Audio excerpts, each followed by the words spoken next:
What up, Buzz? You tapped in? Okay, Goose, you tapped in too?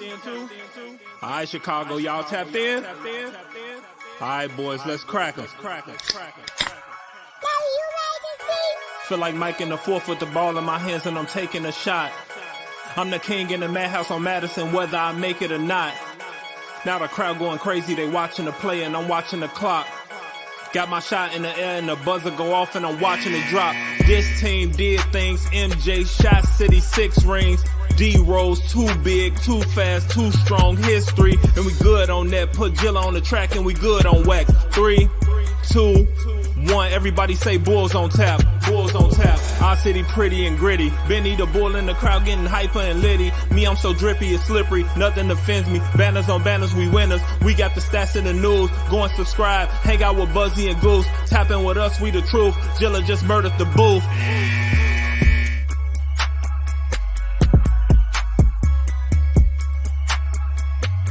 Ladies and gentlemen, welcome to Bulls on Tap. I'm your boy Buzz. I'm joined by my dude Goose, aka Bulls Scripted, and we're here to talk about a Chicago Bulls victory over the Boston Celtics, 120-102. But before we do that, be sure to go on TapSportsNet.com for all your Chicago sports literature and podcasting needs. Following us on Twitter at Bulls on Tap, at On Tap Sportsnet. Following Goose at Bulls Scripted, me at Buzz on Tap. Anywhere you listen to podcasts, you can listen to us, 5-star rating and review, because that's cool and tough.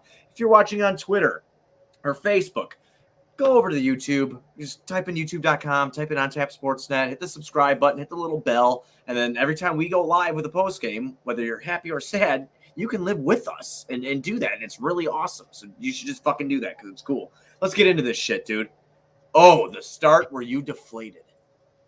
Yeah, no, I mean, especially with the Bears game on a double Chicago night, Bears on a primetime football game on Monday Night Football, it was pretty tempting to just say fuck it and switch over. Yeah. And obviously glad that we didn't, because that end of the first and throughout the whole entire second, where I believe Boston was only going to have 5 field goals made until Smart had that Hail Mary, which I don't know how he got that over Javante's outstretched arm, but complete turnaround.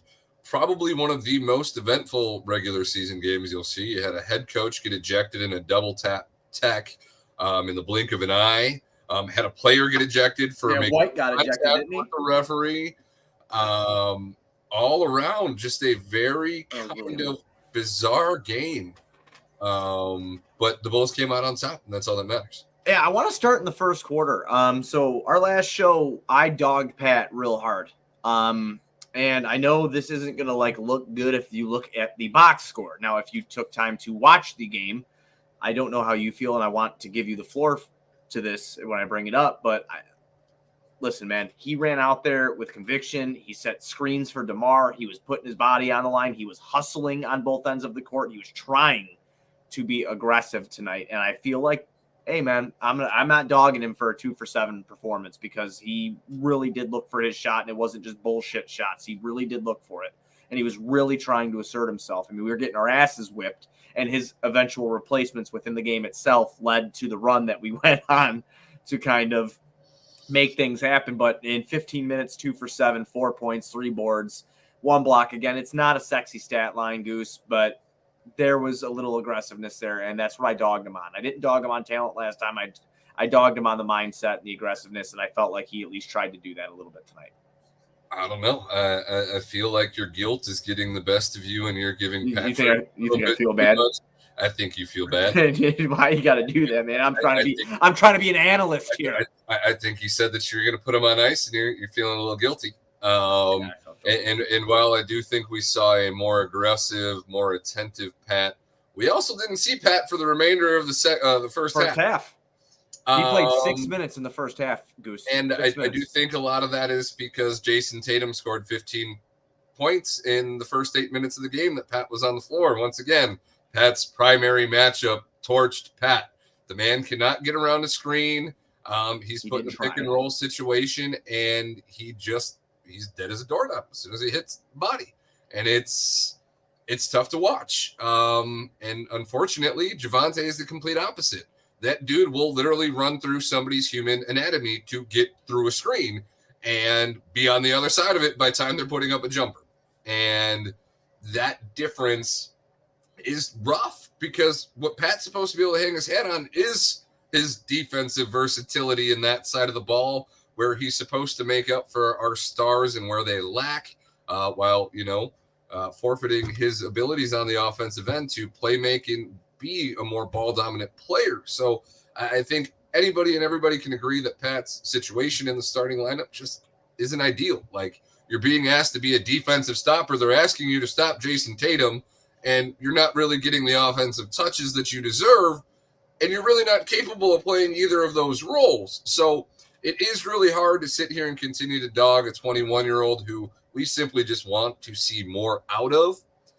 But I do think in this grand scheme, it is going to come down to Billy to make the move to put him on the bench where the ball can be in his hands more offensively, and you can maybe hide him with Caruso and not make him have to defend the other team's best player or a stretch four that just has him out of his depths on the defensive end. Right. And again, I might have felt a little bad after dogging the 21-year-old. But I'm going to stick with what I said. I felt like he was a little bit more aggressive. He tried to assert himself. But to your point about Billy Donovan and having to look at what this lineup should be or might become, I think you're starting to see the seeds be planted here. Patrick even still, yes, he tried, but he's not taking advantage of the gift that has been I guess it has. It's been a gift. It's been a gift. It's been given to him, the starting position. He really didn't have to work for it. He got it last year. They expect big things he had it his rookie year. Yeah, since he got drafted. Right. So, he knocked Lowry Markkanen out of it, got Lowry traded out of town, and has held that starting spot ever since. So with that being said, I'm looking at the bench minutes here. I'm looking at 17 minutes for Javonte Green, who finishes a +2 in the plus minus, if you dig that kind of thing. Patrick Williams was -9. It's -9. 15 minutes, matching Patrick Williams in his 15 minutes, was Derek Jones Jr. We went 11-man rotation tonight. Billy did that in the first half. 11-man rotation within the first half of the game. And DJJ came in, and Goose, he was unreal. Defensively, he provided a huge spark. He gives you 10 points off the bench, 2 for 4 shooting, hit 6 free throws on 6 attempts. He hit all of them. 2 boards, 10 points, an assist. He was unbelievable. Those 10 points came in that second quarter too. He really helped ignite that run and seized that opportunity and really used his athleticism to just do absolutely everything and anything that he could on the floor. Yeah, I really felt that him coming in. This kid is him and Javonte just might be a tag team action here at the 4 spot. Honestly, all these teams are playing small ball these days. You never get blocked here, brother. Our boy Senor Socks in the comments on YouTube. If you're not in the comments with Senor Socks on YouTube, then what the fuck are you doing with your life? I'm not really sure. But I feel like these seeds could be getting planted for hypothetically here. If Pat keeps doing this kind of shit, why not start a game with Javonte? Why not start a game with DJJ? Why? You're playing 3 guys that play the same position close to the exact same amount of minutes. You are throwing it out there that this spot is up for grabs.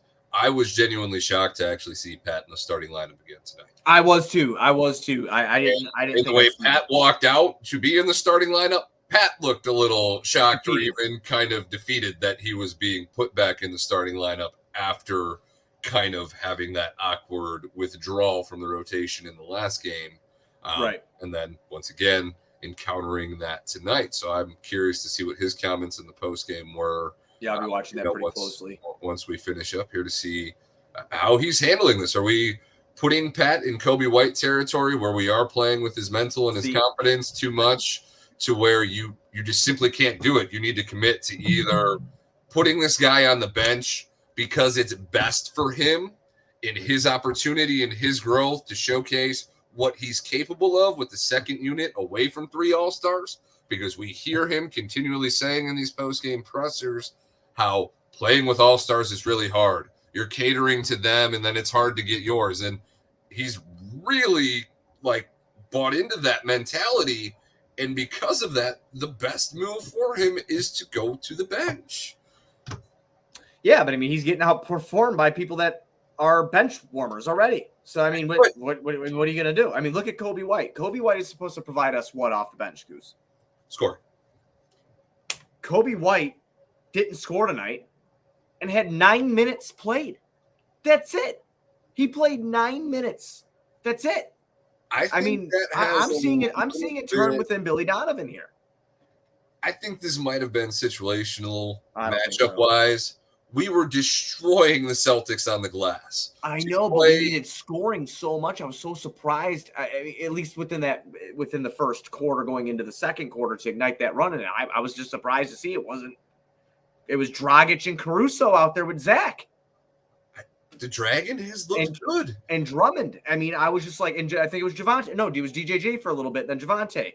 That was the lineup that really brought them back in the second half. And in the second quarter. It was unbelievable. I mean, and Zach didn't even play a fucking great game tonight by any stretch of the imagination either. But I mean, he was in that lineup that really helped getting it going.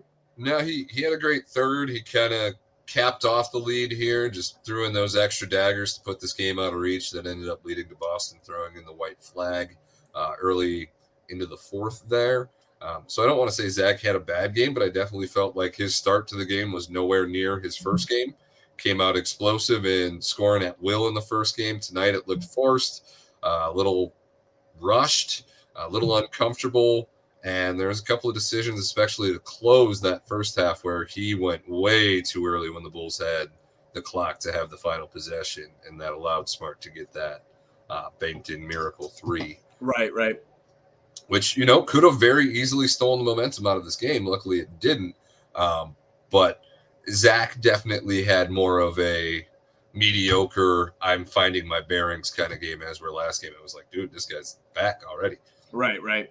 Yeah, I mean, I guess we'll go through the starters. We spent a lot of time on Patrick Williams there, who got the start but played 15 minutes. But we'll talk about DeMar. DeMar did DeMar things. A quiet 25 points, I felt like, for him. Hit a couple big shots there in the fourth when – I wouldn't even say big because the Bulls had such a huge lead. But when Boston was kind of getting that, trying to get a little bit of momentum, DeMar would hit a jump shot and just kind of call it a day on him. But he finishes with 25, 5, and 5 tonight on 10 of 17 shooting.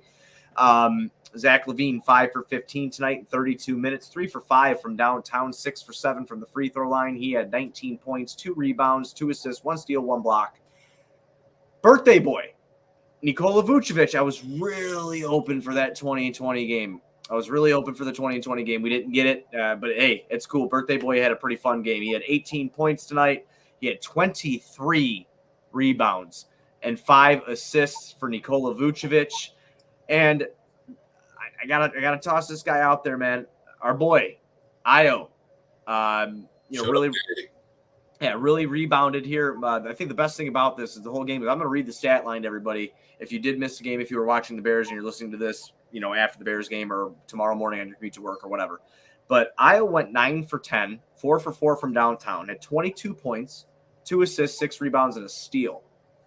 The coolest thing, if you get a chance to go watch this back, anybody who missed the game tonight, please watch each and every one of Io's three-pointers tonight. That guy, no hesied, 3 of them out of the 4 of them, just caught the fucking ball and shot it. I mean, there was no thought process. It was just catch and shoot. And it was absolutely amazing. If he develops that, and that's something that can happen, I would say at like a 35 to 30, maybe 35% clip, a 37% clip consistently in his second year in the league. Holy fuck, dude. Well, I mean, and as awkward as his jump shot kind of is in terms of like traditional form, it's quick. I know, that's what I'm saying. That's why I want people to watch it. When that pass is in his pocket, he doesn't have to move, and his jump on his shot is so minimal that it's lightning quick, it's effortless, and to be able to build on that, if he can be a legitimate perimeter threat for this team by the end of the year and be consistent with this, that is development that this team needs. I mean, because we really don't have shooters. And as you pointed out, Kobe White got 9 minutes and 0 points tonight, whether it was situational matchup-wise because Boston was playing small and we had an advantage playing bigger. Doesn't matter. Kobe's clearly the odd man out in the rotation in terms of the guards. Oh, by far. You're going to ride the veteran Dragic, who you brought in. Otherwise, you have to buy him out and let him go elsewhere. You can't sit AC 18 minutes for AC on a hamstring that's hurt, and he's a plus 20 fucking 9. Again, if you use that, you use it. If you don't, you don't. But AC makes a lot of little things fucking happen. And when he's healthy, and you see, that's why him and Lonzo were so effective last year.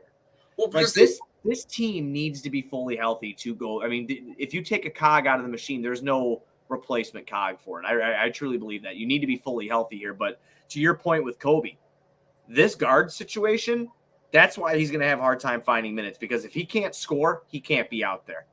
And well, no, I mean, in these teams that are going to play primarily wings, you can't do these 4-guard lineups. You really can't, because then you're losing the rebound matchup. And obviously tonight we had the big advantage over Horford, who was really their only big that they played. Yeah, I mean, they had Grant Williams in there, but he's not very big, and Noah Vonleh. But that I mean, Vooch had 23 boards. I was gonna say, Vooch and Drummond out-rebounded the Celtics, just those two, correct? Almost, damn near, because Vooch had 23 boards and Drummond had 12.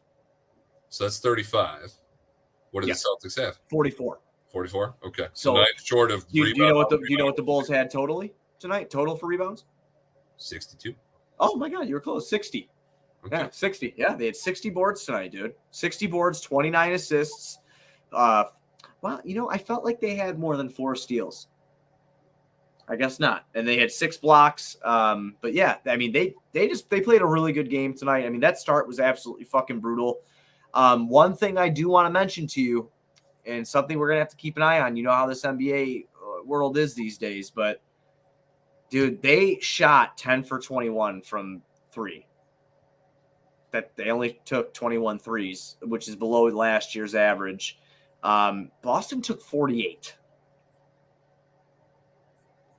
So, again, something that the Bulls really do need to work on is that perimeter shooting. But, I mean, if you're able to score, fucking 120 points and get to the free throw line 30 times in a game, then I guess more power fucking to you to keep doing what you're doing to score the points and win the game. It's just something to keep an eye on, I guess. I mean, you got to think that number goes up as Zach's minutes increase. Hopefully, as long as Io keeps shooting the way that he does, that volume will be there. As much as I love DeMar's mid-range game, I have to say some of these deep middies, I'm like, can you take half a fucking step back? I thought the same shit. That corner jump shot he hit tonight, was that the third quarter? I swear to God, that was a 3 from the angle I was watching. And yeah, they're like can your foot shrink a little bit? Can you do something? Because you clearly have the range and the touch. Like, that's not the question. I need a little clarification there sometimes, because it's just like you know where you are on the court, right? Like, half step back, same release, it's still going in the hole. Maybe it's a mental thing, man. Maybe it is. I mean, and that's really the only criticism I can ever have of DeMar, outside of wishing that he was Kawhi in terms of a two-way player. Mm-hmm. But just take a half step back for me occasionally, because you can do it. I promise. Yeah, like I said, man, they need to find up a way to get more shots up from 3. But I mean, I'm not going to bitch tonight. We're coming off a bad loss on Saturday. Are you ready to bring Denzel or Matt Thomas back? Is it that desperate? Because it does look like I'm having a good night. Every single team in the league looks to have a token white guy. Even the Celtics got one now. It's like, dude can shoot the ball. Got to have him. I'm not. I'll tell you what. I'd rather have 6 of them. I'd rather take a fucking toaster bath than bring back Matt Thomas. All right, okay. You said or. I thought you were going to be. No, I'm good. I'm good on both. I think Denzel's still out of the fucking league, isn't he? Yeah, no, which means he's available. Yeah, that's great. I'm available too, but I don't see them calling me either. So I'm not really sure. I don't know. Now I do want to bring up something interesting in the game. So, what did you think about that Grant Williams toss out? Were you upset at that? Were you like, I mean, because he usually is a pretty good player. He's a very passionate guy every time I watch him, but he's not. I would not call that guy a dirty player by any means. Yeah, or a malicious guy or anything like that. So, second half of the game, my broadcast actually got flipped to the Celtics. So I was listening to their broadcast's reaction to it, and they were still somewhat dumbfounded from Missoula getting the quick double tech and getting tossed. And I'll tell you about him. Listen, Stacey's a homer to the fucking 10th degree. And we know this. That's a part of the reason I love Stacey. I know a lot of people want to listen for analytical or non-biased shit, like then don't watch a Chicago Bulls broadcast. I'm just saying that now. Stacey will fucking go to war for the Bulls. But he was actually really giving it to Missoula, man, because he said he was like he was just talking. He was just talking smack the whole fucking time. Like listen, dude, you just took over the job. Like, you've been here for 10 minutes. You're 34 years old. You've been here for fucking 10 minutes. Like, who are you? Like, stop. And at least as far as most people are aware, most people know, you've got a little bit of a questionable background. The fact that you have this job, Right. that history in your background was a topic in the offseason. Right. What the current coach or relieved coach is being suspended for. Right. So a lot of interesting things happening with the Celtics. But so no, they were still kind of dumbfounded by the quick double tap there. And their explanation was that no matter what, if a player makes contact with a referee, regardless of the intent, it is reviewed by the league. It's an automatic tech and generally an ejection. Yeah, I don't think Grant will get fined or anything. I'm sure when it comes to a review, they'll be like, he tried to get out of the way. It wasn't intentional. The intent wasn't there. But because of the way that the rule is written, right, he made contact with the official. Obviously, the official had their back turned. She was not able to see which path he took to try to avoid her. Right. It was just kind of got hit. She got bumped, hit, half spun. It was already kind of fucking tense anyway. And it was a very intense moment of the game. Right. Of a game that was probably already decided. Right. So to avoid things being escalated further, toss him out of here, put an end to it. So did I agree with it? No. But with the Celtics broadcast reaction and hearing the lay of the land with what the rule actually is, it did make sense. Right. I could agree with that. Bears touchdown, by the way. Monty runs it in 32-14. Chicago Bears up on New England. Chicago over Boston today. So, you Boston. We got a question from Hannibal here. Should we look at possibly trading for Jay Crowder? Sure. I don't know what we'd have to give to get him. Maybe Kobe or something else. I don't know. Would you trade Pat Williams for Jay Crowder? Yeah. Yeah, absolutely would I trade. Yes. But I mean, in a fucking heartbeat. In a heartbeat. I mean, if there's anything, brother, I learned from the White Sox, it's don't fall in love with prospects, okay? Like, seriously. Like, you mean Eloy's not a god anymore? Oh, no, Eloy's still really fucking good. No, yeah? It's just Moncada who kind of pisses me off here and there. You know? Okay. He's very good defensively, and from what all the analytical people tell me, he's going to be very good soon. So the guy that's the Golden Glover pissing you off. The guy that he's not a Golden Glover. He's in that caliber. If he's on the field. But the guy that runs into walls and can't stay on the field, he's hey man, he's, you can you can run into as many walls as you fucking want. If you're gonna hit me 25 bombs, 30 bombs a year, I'm good with it. Okay. You know what I'm saying? Like, I'm good with it. Just bring in the fucking runs, man. Fair enough. But it's just don't. I can't say that I buy in. As much as I want to dog pat and keep dog, I can't give up on the project at this point. I can easy. Can't. I want to win. We are either drowning in this pond, or that's it. Like that's how far we've come at this point. I pride myself on the fact that you and I we threw a temper tantrum live on NBA Draft Night 2020 on Twitter. In a Zoom call with like 15 people who were in there with us when we were doing that thing. We threw a fit. Then you had everybody come along and tell you, the guys that like to really say that they're analysts that are actually from blog websites that just listen to what everybody else says and say the raw talent. Yeah, dude, he can jump out of the fucking gym. No shit, he's got raw talent.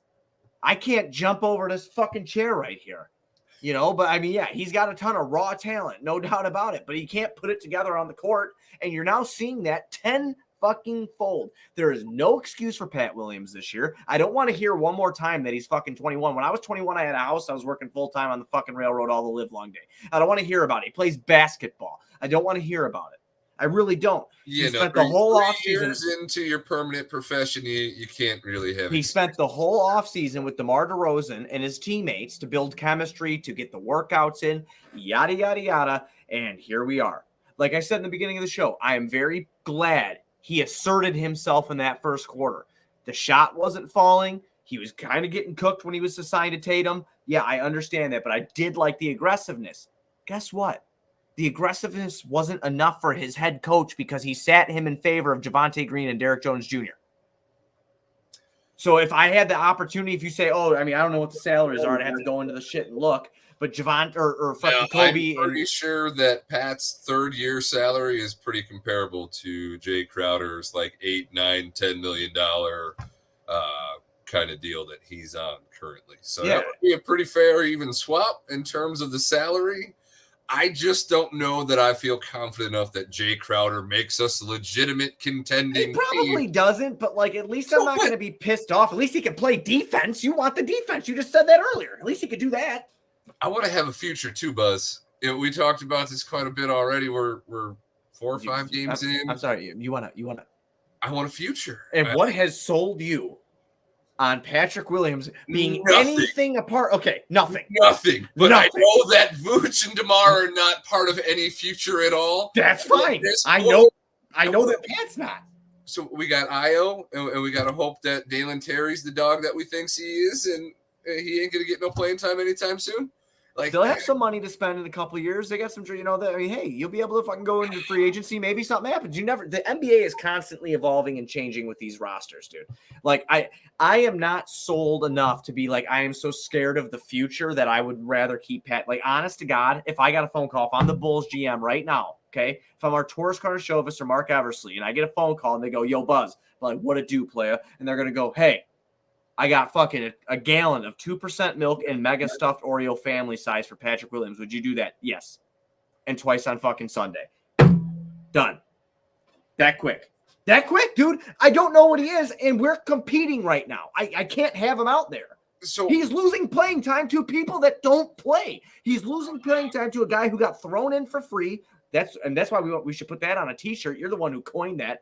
TM. If anybody uses that, you pay Goose. And then he's also fucking losing playing time to a guy that has been on the end of our bench. Like, I'm not happy about it. I want Pat to be good. That's our new regime's first pick. I want him to be good. But that's the thing, and that's damn well they're not picking up the phone. They passed up on trading for Jeremy Grant. Oh, I can't talk about that. This is a good night. Gobert. They passed up like, and obviously, can't cry over spilled milk or milk that you didn't spill or whatever the fuck you want to call it. But at a certain point, you passed up on so many great opportunities to just trade this man for Jay Crowder. The Jeremy Grant thing is the most realistic thing that was kind of reported that they passed up on. And that is it was stupid then, like I said, and it's stupider now. Is stupider a word? It's not, but it's okay. Hang on, hey Siri, is stupider a word? No, you're stupider. Oh, my no, it is actually not. It's more stupid. Yes. Okay, yes. Then here's the guy that writes for a website that linked with Sports Illustrated. I can't use my brain right now because I got heated.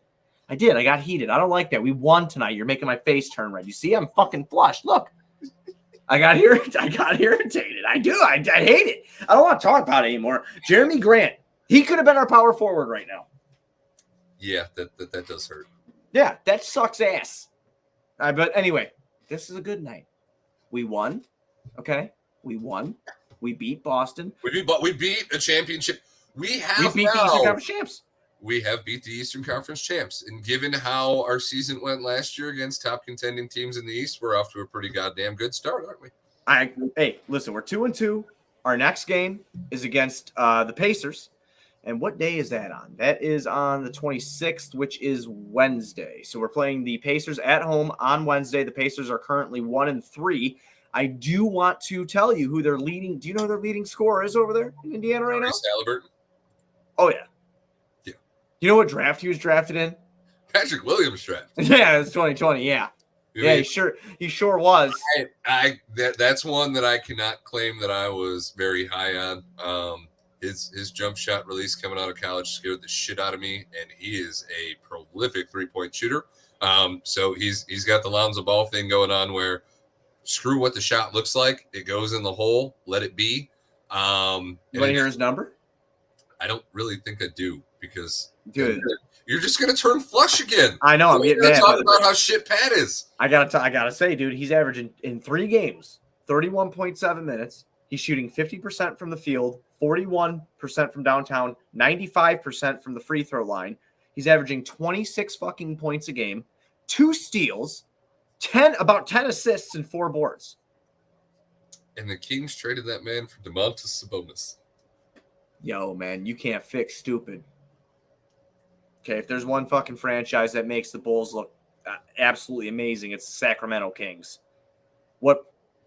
Yeah, that's I don't know what else to say. I honestly, I mean, that's just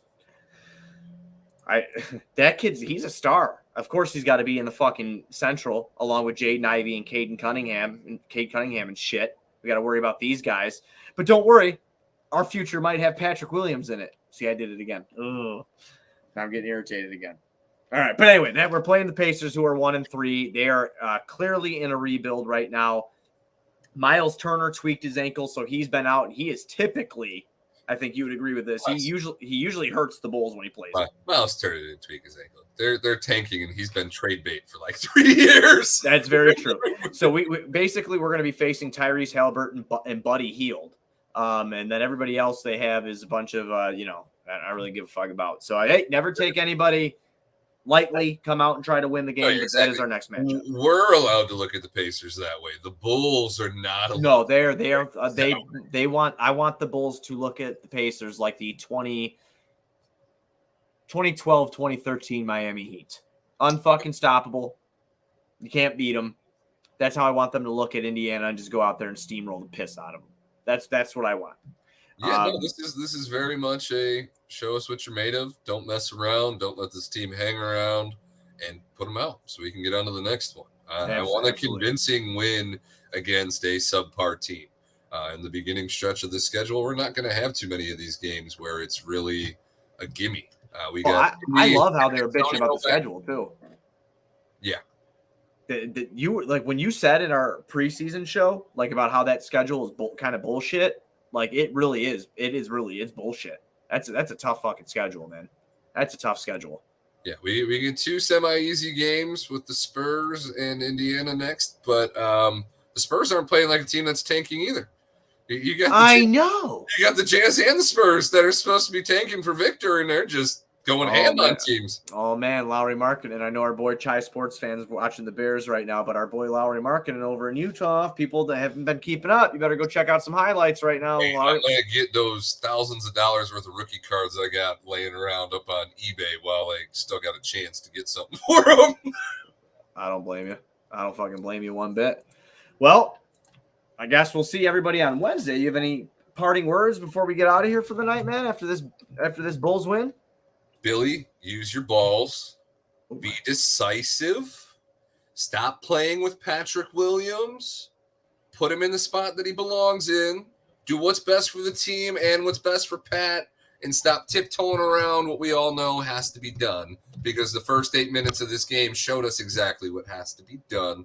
Despite the aggressiveness, Pat needs to be put in a better spot to succeed. And the starting lineup deserves a hungry, angry Songon like Caruso or Javonte Green in that starting lineup, because that is what that collective group needs. They need some dog on the other end of the ball, and Pat just unfortunately don't have any DAWG in him. It's very true, and I'm going to piggyback with my final closing thoughts of the show that we need to put Pat in a position to succeed, like Goose said, and that is passing out Gatorade on the bench and having no rotational minutes. So that's where I'm at. Hey, we don't have many hot takes we stick to, like we're just fans that just kind of watch the game. We have our thoughts and opinions, but that's where I'm at. I was happy to see him aggressive tonight. He was still outplayed. You want to see him aggressively hand out Gatorade? Yeah. Just like, go drink that shit. Like, I'd be all right, cool. Good for you. That's good.